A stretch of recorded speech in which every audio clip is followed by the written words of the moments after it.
Sharing the recipe of my go-to special maha blanca. Ingredients na kakailanganin natin ay 400 ml Coco Mama fresh gata, 2 cans or 820 ml evaporada, 1 can or 390 grams condensada, 1 pack or 250 ml all-purpose cream, 3/4 cup white sugar, 1 can sweet corn kernels, 1 can cream corn, and a pinch of salt. Pagsamasamahin muna ang ingredients sa kawali bago ito isalang sa apoy. Kapag nahalo na, ay isalang natin ang mixture sa medium to high heat. Make sure na hinahalo-halo natin from time to time para hindi masunog ang nasa ilalim. Kailangan pakuluan natin ito ng mabuti para maluto ang ating gata. Kapag kumukulo na ang ating mixture, ay maghanda na tayo ng ating slurry. Ang slurry natin ay 2 cups of cornstarch at 2 cups of water. Make sure bago natin ibuhos ang ating slurry sa ating mixture, ay wala na itong buo-buong cornstarch at nahalo itong mabuti.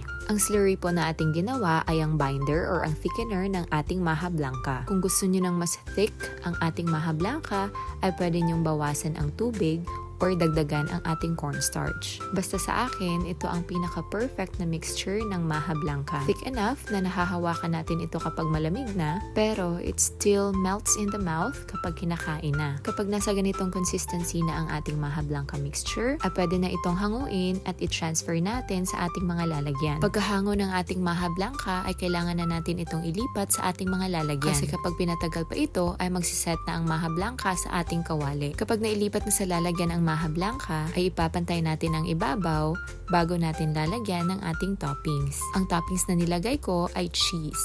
Gusto ko talagang cheese ang itopping sa ating maha blanca dahil para sa akin, balanced ang saltiness ng cheese at ang sweetness ng maha blanca. So ayan, natapos na nating lutuin ang ating special maha blanca. Thank you for watching po!